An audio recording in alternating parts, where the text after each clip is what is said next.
आज का टॉपिक है कंटेंट प्रोजेक्शन विद एंगुलर। वैसे तो टॉपिक का जो मेन इम्प्लीमेंटेशन है वो बहुत बेसिक है, लेकिन इसके अंदर थोड़े जो कॉन्सेप्ट्स हैं वो थोड़े डीपर जाके थोड़े ट्रिकी हो जाते हैं अगर हम इसको जब यूज़ कर रहे होते हैं थोड़े बड़े कंपोनेंट्स के साथ। तो आज मेरा जो मेन एम है वो थोड़ी सी वो जो कन्फ्यूजन्स हो जाती हैं वो बेसिकली रिजॉल्व करने का था, जो मैं चाह रही थी। तो उसको स्टार्ट करते हैं। आउटलाइन मेरी कुछ इस तरह चलेगी कि पहले ओवरव्यू है, देन स्टेप बाय स्टेप हम थोड़ा सा एडवांस करते जाएंगे। पहले हमारे पास बेसिक कंटेंट प्रोडक्शन किस तरह होती है वो बताऊंगी। उसके बाद हम लोग कंटेंट प्रोडक्शन के साथ हम लोग content child and view child किस तरह यूज़ कर सकते हैं और इंस्टेंसेस किस तरह ले सकते हैं, वो सारा फिर मैं आगे आपको बताऊंगी उसके साथ। तो सबसे पहले तो मैं ये पहले पूछना चाहूँगी बल्कि सबसे कि किस किस को अभी यहाँ पर कंटेंट प्रोजेक्शन का पता है।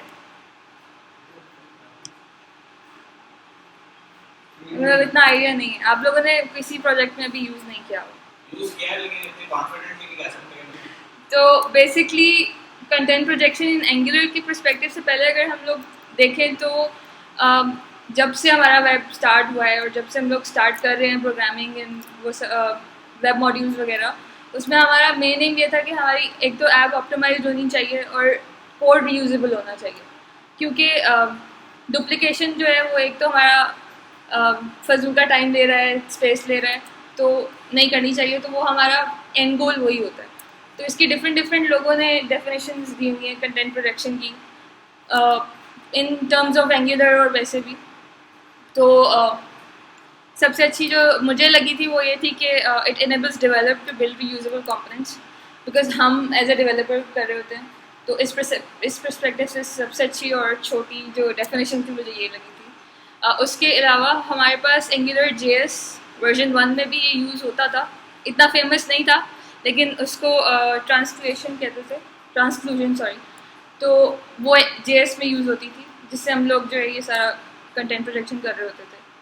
और इन एंगुलर 2+ वर्जन जो हमारा है उसमें हम लोग डायरेक्टिव होता है NG कंटेंट का, जिसको यूज़ करते हुए हम लोग कर रहे होते हैं। क्यों करना चाहिए? डेफिनेटली फर्स्ट है इसके रीयूजेबिलिटी है, और इट इज़ वेरी इंपॉर्टेंट। अब आजकल जिस तरह से हमारी एप्लीकेशन बढ़ती जा रही हैं, हम लोग यही अवॉइड कर रहे होते हैं कि हम डुप्लीकेशन ना करें, किसी ना किसी तरह से कंपोनेंट्स को जनरलाइज कर लें और फिर उसको यूज़ कर लें। तो ये बेसिक जो है हमारे पास मोटिव है एंगुलर कंटेंट प्रोजेक्शन यूज़ करने का।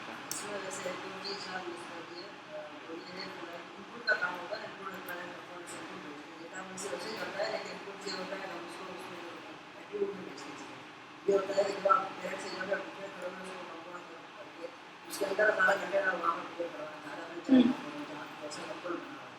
ये ऐसा मकसद तो है तो इनपुट में आप अपना पार्ट में बड़ा लाइब्रेरी यूज़ करें और अपना पूरा कंपोनेंट नहीं दे सकते। तो हम चाह रहे हैं उसके अंदर कोई कंपोनेंट लगा दो सारा अंदर प्रिपेयर कर देगा। ऐसा मकसद ये है इसका। तो बेसिक मेरा ज़्यादातर प्रेजेंटेशन पे फोकस नहीं था, मैं चाह रही थी कि कोड पे थोड़ा फोकस करें, तो मैंने इतनी ज़्यादा स्लाइड्स कोई ख़ास बनाई नहीं है। बस सिंपल सा है कि हमारे पास जो बेसिक इम्प्लीमेंटेशन होती है, मैं कोड के साथ स्टार्ट करूँगी इसको। हमारा एक एंगुलर अल्टीमेट का हमारा एक डेमो था, उसको मैंने फॉलो किया है अपनी पूरी एग्जाम्पल में। कोड नज़र आ रहा है, बड़ा कर दूँ।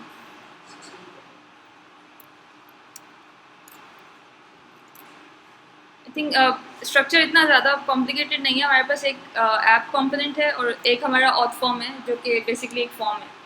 तो उसके अंदर हमारे पास जो है फॉर्म कंपोनेंट है और उसका इंटरफेस एंड मॉड्यूल बना हुआ है।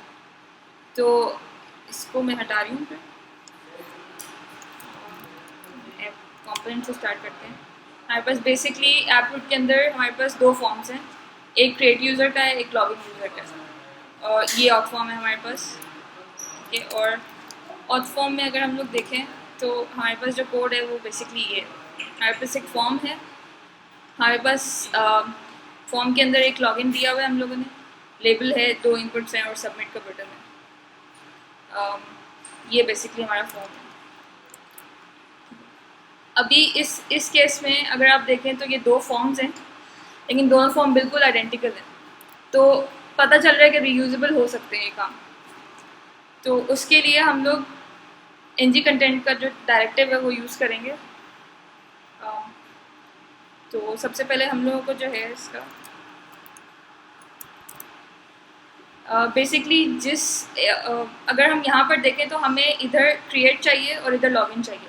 तो हम चाह रहे हैं कि इसको हम लोग जो है प्रोजेक्ट कर सकें, बाकी पूरा फॉर्म का स्ट्रक्चर सेम रहे, सिर्फ ये हेडिंग चेंज हो जाए तो हमारा जो है मेन प्रोजेक्शन जो है बेसिक प्रोजेक्शन हो जाएगी हमारी।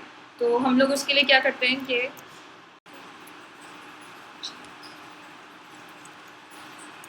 कोड नज़र आ रहा है, ठीक है। तो ये हमारा फॉर्म था बेसिकली, और हम चाह रहे थे कि ये जो हेडिंग है हमारी H3 वाली लॉगिन की, इसको हम लोग जो है वो अपडेट कर लें दोनों फॉर्म्स के लिए। तो उसके लिए हम लोग यहाँ पर टैग लगा देंगे एनजी कंटेंट का। एनजी कंटेंट का टैग लग जाएगा और इसके साथ हमारा जो ऐप में हम लोगों ने यूज़ किया हुआ है, अब हम लोग इसको आराम से जो है ना H3 करके कर सकते हैं।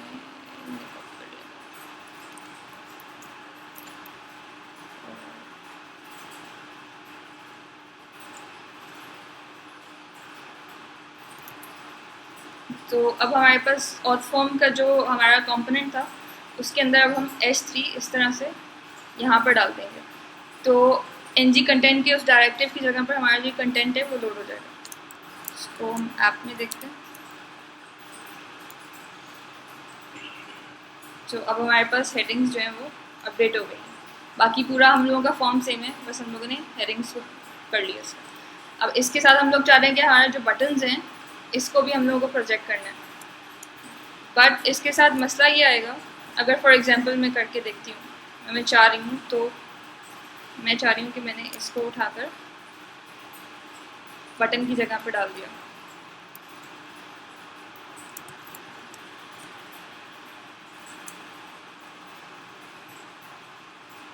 तो एनजी कंटेंट क्योंकि उसका 2 जगह टैग आया लेकिन उसको पता नहीं था कहाँ पर सही से करना है, तो वो उसने बिल्कुल ही मिसबिहेव कर दिया। इसी तरह से दूसरी तरह से अगर हम करना चाहें कि फॉर एग्जांपल यहाँ से हटा देती हूँ मैं, अभी यहाँ पर हमारा एनजी कंटेंट है और मैं बटन का जो इंस्टेंस है वो यहाँ पर डाल देती हूँ।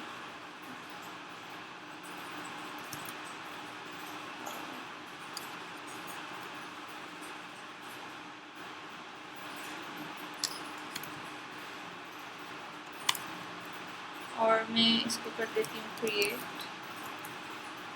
इसको मैं कर देती हूँ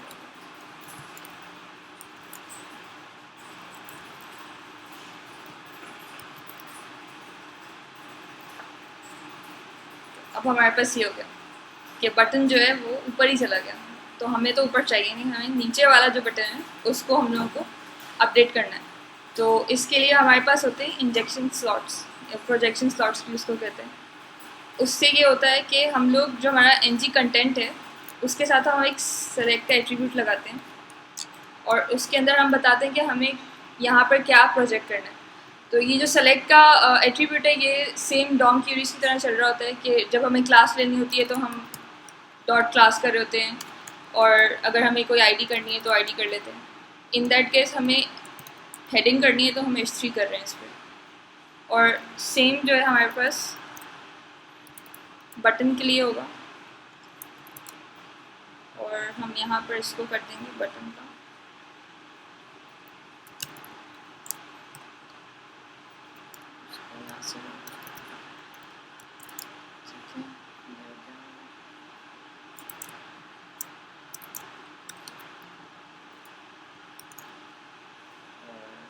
ऐप कंपोनेंट में हमारे पास ये अपडेट हो जाएगा हमारे पास।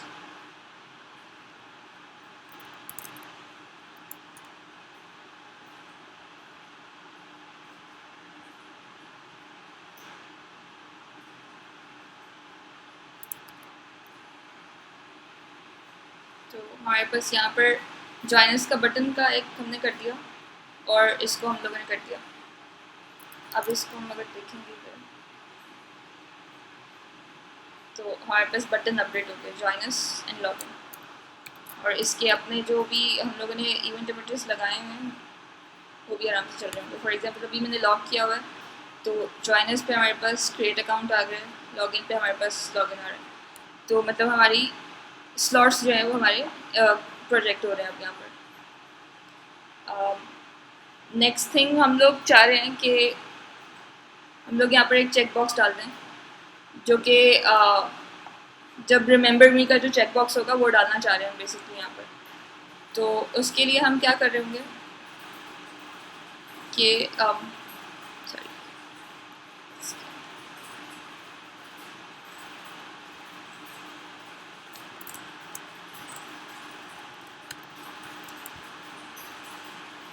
हम बटन से ऊपर एक चाह रहे हैं कि हमारे पास एक एनजी कंटेंट हो रिमेंबर का। इसका मैंने एक कॉम्पोनेंट ऑलरेडी बनाया है यहाँ पर। सिंपल है, एक लेबल है और उसके अंदर एक चेक बॉक्स है जो कि चेक कर रहा है रिमेंबर मी का, और एक उसका इवेंट है, और प्लस हमारा एक इवेंट एमिटर बनाया हुआ है इसके ऊपर। ये एक सिंपल कंपोनेंट है, इसको हम लोगों ने प्रोजेक्ट करना है बेसिकली। तो हम लोग पहले जो था वो सिंपल हम लोग एलिमेंट्स को कंटेंट प्रोजेक्शन के थ्रू कर रहे थे। अब हम लोग इसको एज अ कंपोनेंट को भी हम लोग जो है वो प्रोजेक्शन कर सकते हैं। उसके लिए सिंपल वही है कि आप जो आपका सेलेक्टर होता है कंपोनेंट का, आप सेलेक्ट के साथ वो डाल देंगे तो उसका प्रोजेक्शन हो जाएगी आराम से। आप ठीक है, यहाँ पर हम लोगों ने एक रिमेंबर मी का एनजी कंटेंट डाल दिया और यहाँ पर हमारे पास अब रिमेंबर का आ जाएगा।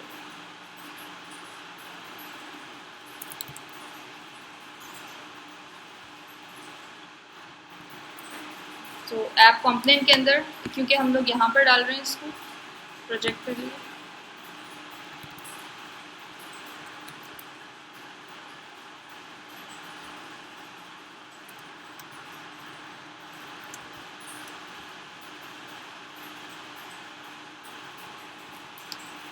तो अब हमारे पास जो सेकेंड फॉर्म है उसके अंदर हमारे पास एक रिमेंबर का कंपोनेंट आ गया और बटन आ गया। और हम लोगों ने फर्स्ट जो लॉगिन है उसमें हमें नहीं चाहिए, इसलिए हम लोगों ने वहाँ पर नहीं डाला। यहाँ पर हम लोगों ने एनजी कंटेंट करके कंपोनेंट ले लिया। हमारे पास यहाँ पर फॉर्म में हमारे पास रिमेंबर मी का ऑप्शन आ गया।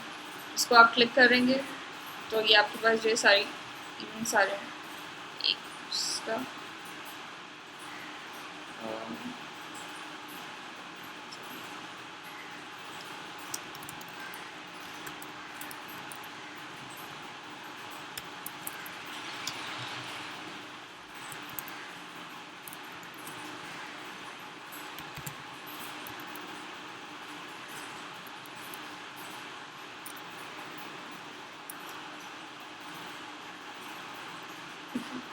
ये आराम से हो रहा है कंपोनेंट।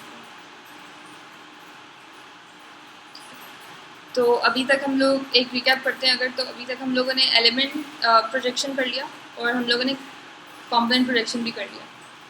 उसके बाद फॉर एग्जांपल मुझे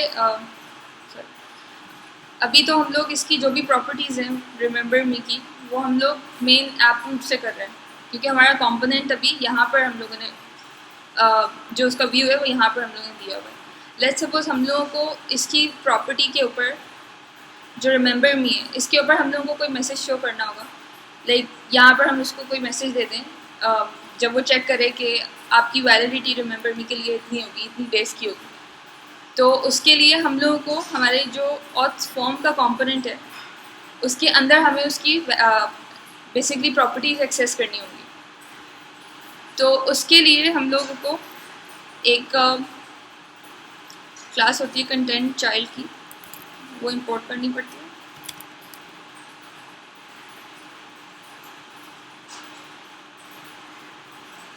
और ये एक हमारे पास कर देते हैं।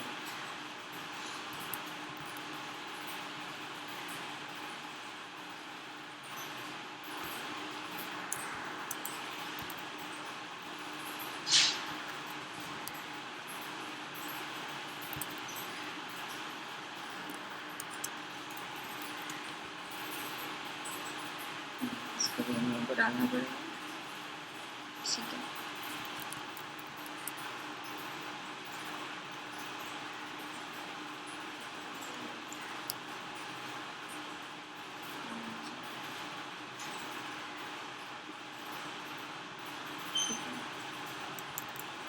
तो हम लोग रिमेंबर का जो कंपोनेंट है हम उसको अपने ऑथ फॉर्म के रूट के अंदर एक्सेस करना चाह रहे हैं, तो उसके लिए हमारे पास होता है कंटेंट चाइल्ड। ये कंटेंट चाइल्ड जो है बेसिकली हमारा जितना भी एनजी कंटेंट से कंटेंट का जो प्रोजेक्ट हो रहा है उसका बेसिकली इंस्टेंस को अगर हम लोगों को अपने इस कंपोनेंट में एक्सेस करना है तो हम उसको इस डेकोरेटर से जो है वो पहले इंपोर्ट कर रहे हैं बेसिकली कंटेंट चाइल्ड, और उसकी जो कंपोनेंट का जो टाइप होगा वो ऑथ रिमेंबर कंपोनेंट होगा, जो कि हम लोगों का यहाँ पर आपको दिखाया था मैंने,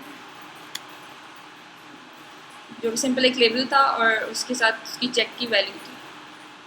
तो अब हम लोगों ने क्या किया कि इसको हम लोगों ने इंपोर्ट किया।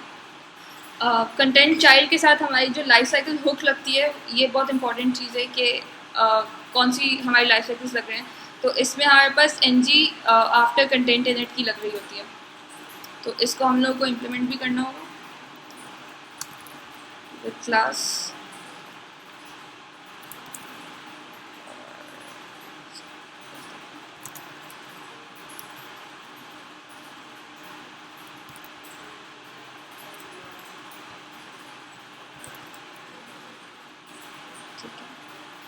तो अब हम हमारे जो जब भी कंटेंट आता है, जब एनजी कंटेंट से हमारा जो कंटेंट आ रहा होता है तो उसकी जो प्रॉपर्टीज़ और सब कुछ अवेलेबल होता है, तो इस साइकिल के बाद होगा हमारे पास एनजी आफ्टर कंटेंट इनिट के बाद। तो और हम लोग दिस डॉट रिमेंबर बेसिकली हमारा ये इंस्टेंस है, हम चेक कर रहे हैं कि जब हमारे पास इंस्टेंस अवेलेबल होगा तो उसके बाद हम उसकी चेक की प्रॉपर्टी जो कि हमारे पास यहाँ पर थी, इसकी चेक इवेंट एमिटर जो था बेसिकली, उसको हम सब्सक्राइब करेंगे और चेक करेंगे कि अगर वो ट्रू होगा तो हम यहाँ पर उसको एनजीएफ करके हम लोगों ने मैसेज शो कर देंगे।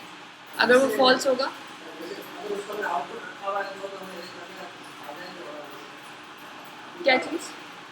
आउटपुट इवेंट की आवाज़ उसको हम किसी फंक्शन से उसको कर सकते हैं। हाँ, वो मेथड भी है कि आप इसको कंपोनेंट के ऊपर ही आप इसको एमिट करके वहाँ से कर लो, बट ये एक सिनेरियो है। इसके अलावा अगर आपको किसी और चीज़ के लिए चाहिए हो, आउटपुट ना हो, अगर कोई और प्रॉपर्टी हो तो उसको एक्सेस कर सकते हैं आप, फिर उसकी बेसिकली सारी अवेलेबल होंगी यहाँ पर।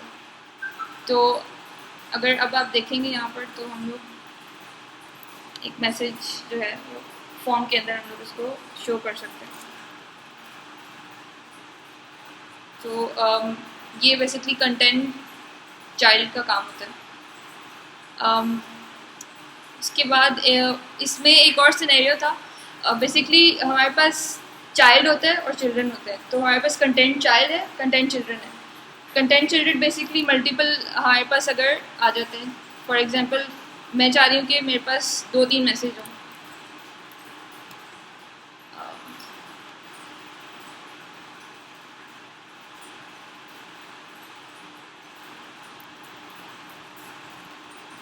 इसके 3 इंस्टेंस बना दिए ऑथर मेंबर के।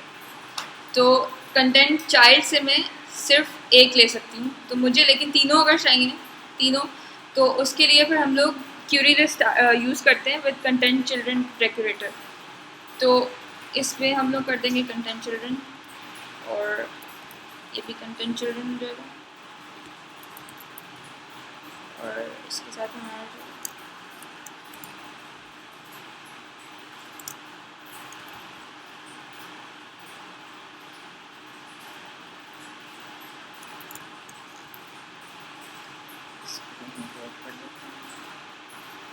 तो ये बेसिकली जो क्यूरी लिस्ट है ये हमारे पास मल्टीपल जो एक एरे में सारी उसके इंस्टेंस दे देता है सारे उसके।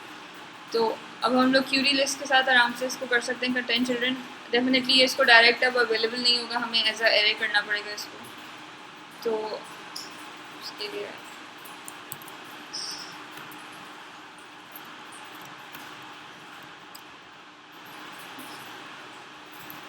तो इधर बेसिकली हमने ये किया है कि रिमेंबर, क्योंकि अब एरे होगा हमारे पास तो फॉर ईच लगाया है। अब हमारे पास हर इंस्टेंस एज अ आइटम आ रहा है, और फिर हमने उस आइटम को चेक करके सब्सक्राइब कर लिया और उसको फिर सिंपल फ्लैग को हम लोगों ने अपडेट कर दिया। तो अब हमारा जो एप्लीकेशन है वो कुछ ऐसे होगी, लेकिन हम इस पर हर जगह पर किसी को भी फॉल्स करेंगे, हमारा मैसेज जो है कंडीशन फ्लैग ट्रू फॉल्स हो रही होगी तो उसके ऊपर वो शो हो रहा होगा। ठीक है, तो this is content children. Content children, और इसके बाद हम लोग जो व्यू चिल्ड्रन यूज़ करेंगे और वी चाइल्ड यूज़ करेंगे, इनमें बेसिक जो डिफरेंस है जिसमें मैं बहुत ज़्यादा कंफ्यूज हो गई थी वो इसके दोनों से हम लोग कर तो एक्सेस प्रॉपर्टी रहे थे, तो क्या मसला है इसमें। तो उसमें बेसिकली होता ये है कि जब हम एन जी कंटेंट से कर रहे होते हैं तो हमारे पास in view actually N G content में जो करंट हमारा जो कंपोनेंट है उसमें हमारे पास उसका इंस्टेंस नहीं मिल सकता हमें, तो हाँ, क्योंकि वो व्यू में नहीं होता, उसके अपने व्यू में नहीं है, वो एन जी कंटेंट के थ्रू आ रहा होगा। तो उसके लिए हम कंटेंट चाइल्ड यूज़ करते हैं। लेकिन अभी मैं आगे अगर आपको एग्जांपल दिखाऊंगी तो उसमें क्या होगा कि मैंने डायरेक्ट कंपोनेंट, जिस तरह मैंने ऐप कंपोनेंट में यूज़ किया होगा, एक जिस तरह ये ऑथ रिमेंबर है, अगर यहाँ पर मुझे इस ऑथ रिमेंबर की प्रॉपर्टीज़ को एक्सेस करना है तो इसको मैं, क्योंकि ये मेरे डायरेक्ट व्यू में है कंपोनेंट, तो इसको फिर मैं व्यू चार्ट से यूज़ कर सकती हूँ। लेकिन अगर वो प्रोजेक्ट हो रहा है तो फिर हमें कंटेंट से करना पड़ता है उसको। तो हम लोग फिर इसको व्यू चाइल्ड को इसको देख लेते हैं। इसके बाद कंटेंट चाइल्ड और कंटेंट चिल्ड्रन में बेसिकली यही है कि आप उसकी प्रॉपर्टीज जो प्रोजेक्ट हो रहे हैं उसकी कंपोनेंट की प्रॉपर्टीज़ को आप उसको एक्सेस कर सकते हैं। सेकेंड थिंग हमारे पास है व्यू चाइल्ड की, तो व्यू चाइल्ड के लिए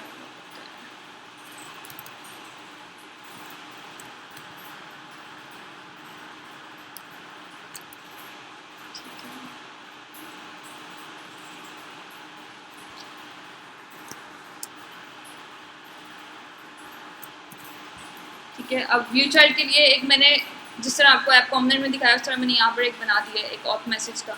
जो हमारा मैसेज अभी डायरेक्टली डिफ से हो रहा था उसको मैंने एज अ कॉम्पोनेंट कर दिया।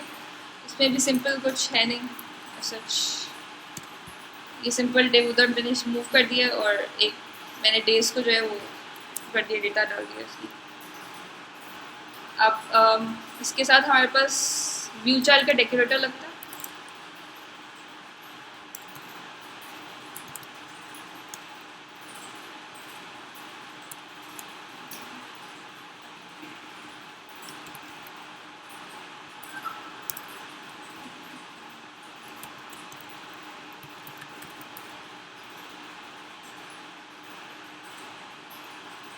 और ये ऑफ मैसेज का जो हम लोग को रिपोर्ट करना है इसको वो करेंगे। ये कंपोनेंट इधर आ गया, चाइल्ड। इसके साथ अब व्यू चाइल्ड के साथ हमारे पास बेसिकली जो यूज़ होती है वो होती है N G view init, after view init.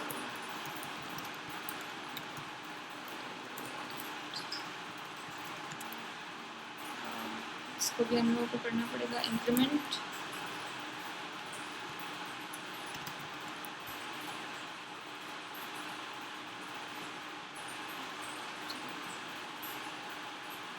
ठीक है,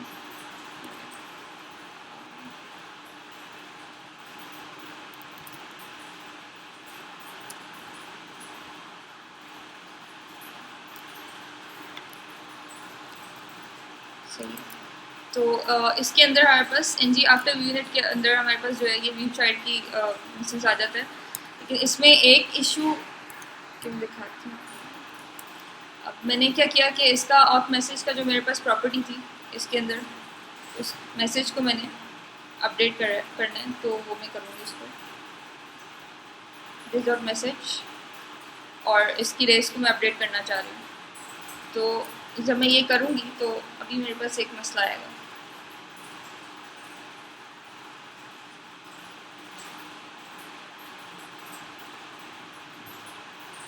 ये वाला जो इधर आ रहा है, expression has change after it was checked. इसका ये मसला है कि हमारे पास जब व्यू इनिशियलाइज हो रहा होता है, आफ्टर व्यू इनिशियलाइज होते हुए हम लोगों ने उसकी जो वैल्यू है वो हम लोगों ने चेंज कर दिया।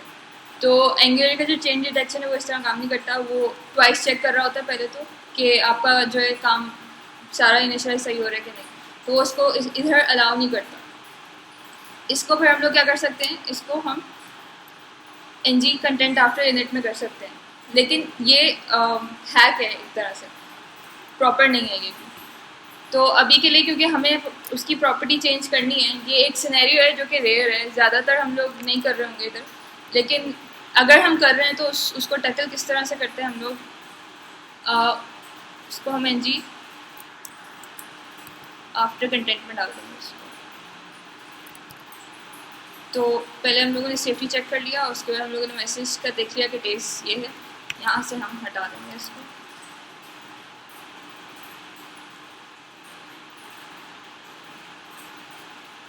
वो हमारे पास नहीं आ रहा, सही 30 है, इसको हम मॉडिफाई भी करके देख सकते हैं।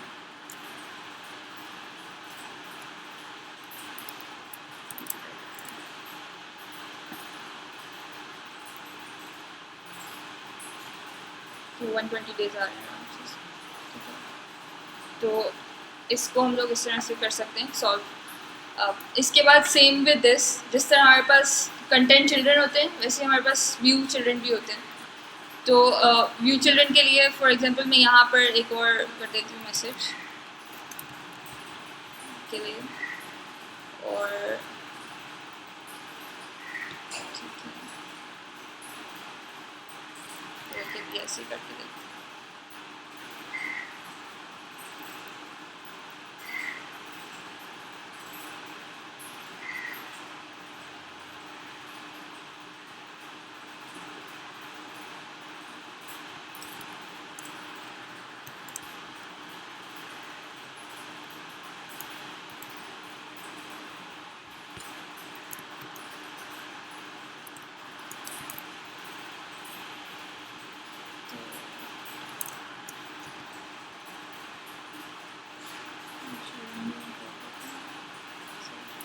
हमारे पास इसमें भी क्यूरी लिस्ट होगी और हम लोगों ने उसको टाइप बता दिया, हमारी ऑफ मैसेज की कॉम्पोनेंट है।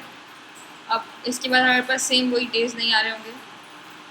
तो लेकिन इसमें मसला ये होगा क्यूरी लिस्ट में हमारे पास क्योंकि ये एज अ पूरी क्यूरी लिस्ट आ रही होगी, तो वो इनिट में जो है वो व्यू में जो है वो आ रही होगी, इन प्रोसेस होगी, तो हम लोग उसको ऑन कंटेंट में नहीं कर सकते क्यूरी लिस्ट को।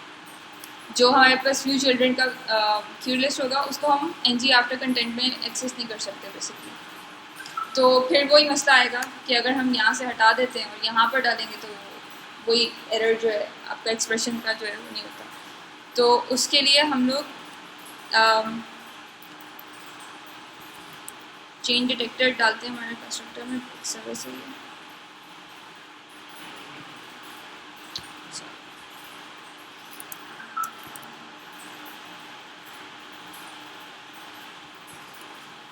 ये एक चेन डिटेक्टर एफ है, इसको हम लोग यूज़ कर सकते हैं।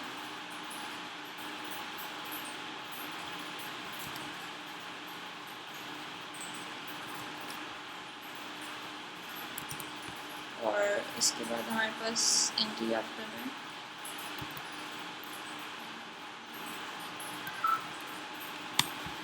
तो अब हमारे पास जो हम लोग एनजी कंटेंट के लिए एनजी कंटेंट आफ्टर में कर रहे हैं वही हम लोग सेम इधर कर रहे हैं फॉर ईच करके, और उसकी वैल्यू को हम लोग ये कर रहे हैं। लेकिन उसके बाद जो मोस्ट इंपॉर्टेंट चीज़ है वो ये कर रहे हैं कि हम एंगुलर के चेन डिटेक्शन को बता रहे हैं कि हम अब आप अप करें, इसको दोबारा से डिटेक्ट कर लें, तो फिर वो एरर नहीं देगा हमें।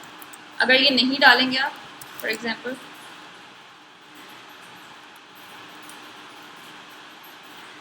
तो वही एरर आ जाएगा इसके पास, एक्सप्रेशन हैज़ चेंज। तो इसके लिए हम लोग इसको चेन डिटेक्शन के साथ करेंगे।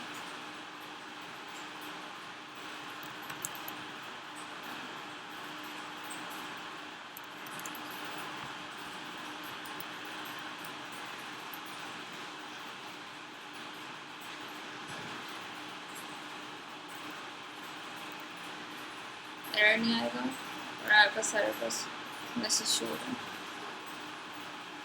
इसके बाद आई थिंक एक जो अब जो बताना है व्यू चाइल्ड का, वो बहुत कॉमनली अब तो यूज़ हो रहा है हर जगह पर, तो वो मैं जल्दी फिर उसको कर देती हूँ। हमारे पास व्यू चाइल्ड दो तरह से यूज़ हो सकता है। एक तो हम लोगों ने इसको एज अ कॉम्पोनेंट इंपोर्ट करके और वो सब हम लोगों ने किया है। इसी तरह हमारे पास व्यू चाइल्ड फॉर एग्जांपल अगर मैं चाह रही हूँ कि डायरेक्ट व्यू से ही मैं कर लूँ, तो हम लोग इसको ऐसे भी करते हैं। फिर हम लोगों ने इसको वेरिएबल कर दिया साइन, और फिर उसके बाद हम लोगों ने इसको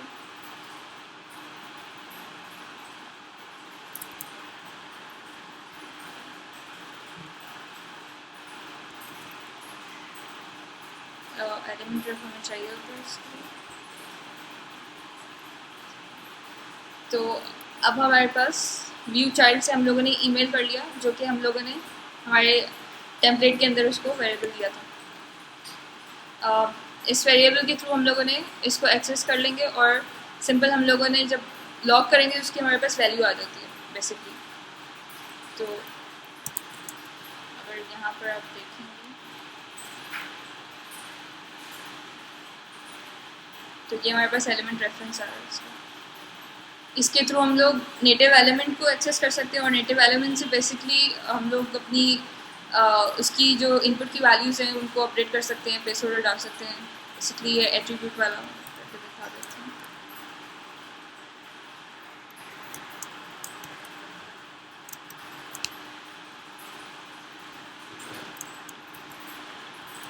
तो मैंने यहाँ पर नेटिव एलिमेंट, ईमेल का नेटिव एलिमेंट एक्सेस किया, देन उसका एट्रीब्यूट प्लेस होल्डर सेट कर दिया, और क्लास उसमें डाल दी, और फोकस का मैंने उसके ऊपर इवेंट एमिट करा दिया। सॉरी, तो थिंक कुछ गड़बड़ हो गई।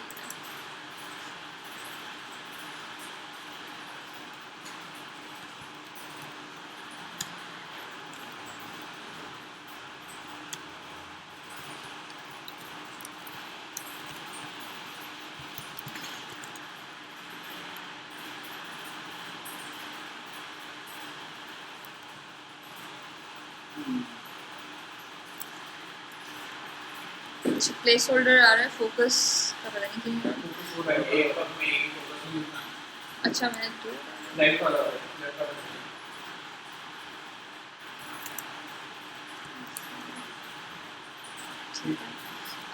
अच्छा, इसमें हम लोग डायरेक्ट नेटिव एलिमेंट सेलेक्ट कर सकते हैं, लेकिन इसमें जो मेन इशू है वो ये है कि ये वेब पे बिल्कुल सही काम करेगा, लेकिन ये मोबाइल पे काम नहीं करेगा, क्योंकि मोबाइल पे किसी किसी मीडियम पे हम लोग डायरेक्टली नेटिव एलिमेंट को एक्सेस नहीं कर सकते। उसके लिए फिर हम लोग यूज़ करते हैं रेंडर। रेंडर की क्लास होती है, और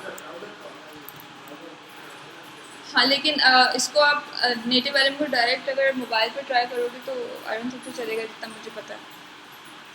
तो इसके लिए फिर हम लोग जो है उसको रेंडर से कर लेते हैं। उसमें इतना ज़्यादा कोई मुश्किल तो नहीं होता, उसको सिर्फ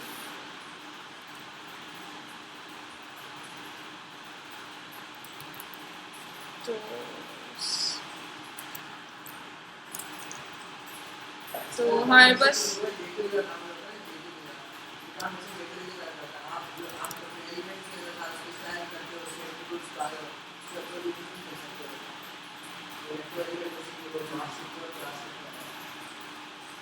ठीक है। तो बस ये इस तरह से फिर सेम होगा, लेकिन ये आपका दूसरी मीडियम से भी आराम से चल जाएगा रेंडर जो है। आई थिंक यही है बस, ठीक है। सही। तो this is all about content projection, जो कि थोड़ा लंबा हो गया, लेकिन मतलब ये पूरे आपकी जो बीच में मसले और ये सब आते हैं, ये सारा उसको कवर कर रहा था। Any questions? क्वेश्चंस हम तो सर एक सवाल पे आपने अगर यूज करोगे तभी ज़्यादा समझ आएगी। अभी तो बस कॉन्सेप्ट थोड़ा क्लियर हो गया तो नहीं आएगा। आपको क्या समझ आएगा, क्या कॉन्सेप्ट किस बेसिकली जो आपके कंपोनेंट्स हैं उनके लिए डायमेंशनली रेंडरिंग के लिए यूज हो रहा है कंटेंट प्रोजेक्शन के अंदर। एक ही कंपोनेंट को मल्टीपल प्रोसेस के लिए आपने यूज करना है, उसमें डाटा डायमेंशनली आप अपडेट करेंगे। ये फीचर है, बाकी एंगुलर यूज करना है तो ठीक है। ये बाकी एलिमेंट्स थे जो हम देखे थे कि डिफरेंट एलिमेंट्स को किस तरह सेलेक्ट करते हैं इसके अंदर। तो एसेंशियली जो ये सेशन इम्पोर्टेंट इसलिए है कि जब हम लोग एप्लीकेशन बना रहे थे तो हम लोग कभी भी छोटा एप्लीकेशन नहीं बना रहे थे, ठीक है ना। हमारा शुरू प्रोजेक्ट छोटे से होता है, हम लोग ऐसे ऐसा बड़ा होता जाएगा। तो उसमें जो जेनेरिक कंपोनेंट्स का जो कॉन्सेप्ट है ना, कि हमारे दो हैं कॉन्सेप्ट हमारे पास। एक है जो स्मार्ट कंपोनेंट्स वर्सेस डम कंपोनेंट्स का, ठीक है ना। ये पढ़ने वाली चीज़ है। तो बेसिक जिस्ट ये है कि आप अपने कुछ कंपोनेंट्स होते हैं वो सिर्फ विजुअलाइजेशन के लिए होते हैं, ठीक है ना। जैसे यहाँ पे जो रॉकेट प्रॉम्प्ट था ये डम कंपोनेंट था, ये विजुअलाइजेशन के लिए था। जब इस पे मैं बटन दबाऊंगा ना तो वो पेरेंट के पास डेटा भेजेगा और पेरेंट को पता है क्या करना है, ठीक है ना। उसके बाद अति लॉजिक नहीं है, उसको कुछ नहीं करना पड़ता, सिर्फ फील्ड्स हैं HTML है, बस ज़्यादा डेटा ऑपरेट होता है। तो इन्हें कहते हैं डम कंपोनेंट्स। तो कोशिश ये होती है कि हमारा ज़्यादातर एप्लीकेशन जो है, जितना भी व्यू है हमारा, वो ज़्यादातर डम कंपोनेंट्स बना हो, और जितने भी डम कंपोनेंट हैं सारे जेनेरिक हैं। ओवर जेनेरिक नहीं करना, मगर जितना जेनेरिक कर सकते हैं वो करें, ठीक है ना। तो अगर आप नोटिस करेंगे ज़्यादातर एप्लीकेशन जो हम लोग देख रहे होते हैं तो उनमें जब स्क्रीन के बीच में मूव करते हैं तो ज़्यादा एलिमेंट्स सिमिलर होते हैं। अगर प्रोफाइल व्यू कार्ड है तो ऐड का जो है पॉकेट में ऑन शो हो रहा है, प्रोफाइल में शो हो रहा है, तो ऑलमोस्ट सिमिलर ही होते हैं, बहुत ज़्यादा डिफरेंस नहीं होता। तो उन सारी चीज़ों के अंदर कंटेंट प्रोजेक्शन बहुत यूजफुल हो जाती है कि हम लोग एक दफ़ा एक जेनेरिक कंपोनेंट डाल लेते हैं एज अ बेस, और फिर हम लोग उसके अंदर ये डिफरेंट स्ट्रैटेजीज के साथ उसको मॉडिफाई कर सकते हैं, ठीक है ना। तो this was it, very nice. और वापस आखिरी चांस पे और क्वेश्चन पूछिए। रिलेटिवली आसान कॉन्सेप्ट है, मगर इसको यूज करना जो है थोड़ा सा मुश्किल है, क्योंकि थोड़ा सा एब्स्ट्रैक्ट है चीज़, क्योंकि आपका कंपोनेंट का हिस्सा वो कंपोनेंट में रहता नहीं है। आप कुछ चीज़ प्रोजेक्ट कर रहे हो, उसके अंदर आप कह रहे हो कि हाँ फ्यूचर में कुछ चीज़ आ सकती है, ठीक है ना। तो उसलिए आपको थोड़ी मेंटल मॉडलिंग करनी पड़ती है कि हाँ यार मैं इतना सोच रहा हूँ बनाते हुए कि जब मैं फ्यूचर में कुछ चीज़ यहाँ में इंजेक्ट करूँगा तो वो आ जाएगी। मैं ऐड करूँगा अगर एक और कंटेंट चिल्ड्रन और ग्रुप चिल्ड्रन पे अगर आप एक लेवल और हाई जाएं, और अगर आपकी कंपोनेंट्स के अंदर हायरार्की बनी हुई है यानी आपने इनहेरिट किया हुआ है, तो आप अगर बेस क्लास कंटेंट चिल्ड्रन को जो आप टाइप देते हैं उसमें अगर आप बेस क्लास की टाइप दें तो आपके पास चिल्ड्रन भी आ सकते हैं। तो अगर आप वो एक्सटेंडेड होगा तो ये चीज़ बहुत इसमें एक मैंने बहुत ज़्यादा इसको इसमें नहीं डाला, लेकिन इसमें बहुत जो मज़े की चीज़ लगी थी वो ये इन्होंने एंगुलर यूनिवर्सिटी वालों ने बहुत अच्छी एग्जांपल बताई थी कि हम लोग फॉर एग्जांपल कस्टम इनपुट्स बनाते हैं, उसमें हम लोग एक फॉन्ट ऑसम का एक आइकन डाल रहे हैं और एक हम लोग जो है इसके साथ एक इनपुट डाल रहे हैं। तो इसको उन्होंने NG कंटेंट के साथ किया था। पहले उन्होंने बेसिक बताया था, उसमें सिंपल ये था कि आप एक तो फॉन्ट आइकन का एक टैग डाल रहे हो और फिर इनपुट डाल रहे हो, लेकिन हमें जब फोकस करना है, फोकस के लिए हमें क्या करना होगा कि हमें उसके इनपुट के बॉर्डर्स को हटा के और उस डिफ के ऊपर हम लोगों को ये डालना पड़ेगा। तो ये बेसिकली ये एक टैग था और ये इनपुट था, और ये जो बाहर वाला बॉर्डर है ये हमने खुद ही कस्टम डाला है और अंदर वाला हटा दिया। तो इसमें जो इश्यूज आ रहे थे ना, वो अगर हम लोग कंटेंट प्रोजेक्शन नहीं कर रहे थे तो वो ये था कि इसमें बहुत सारे इवेंट्स थे, बहुत सारी प्रॉपर्टीज़ थी जो कि हमें मेन डिव में एक्सेसिबल नहीं थी। तो जब हम कंटेंट प्रोजेक्शन करेंगे तो उसके साथ में हमारे पास अवेलेबिलिटी होती है कि हम इनपुट की जो है वो उसको आराम से एक्सेस कर सकते हैं, फिर उसकी ना डॉम की वैल्यूज़ को जो व्यू चाइल्ड से आप कर सकते हैं, या फिर आगे कंटेंट चाइल्ड पे हो रहा था यहाँ पर। ये एक और एग्जाम्पल थी इसकी।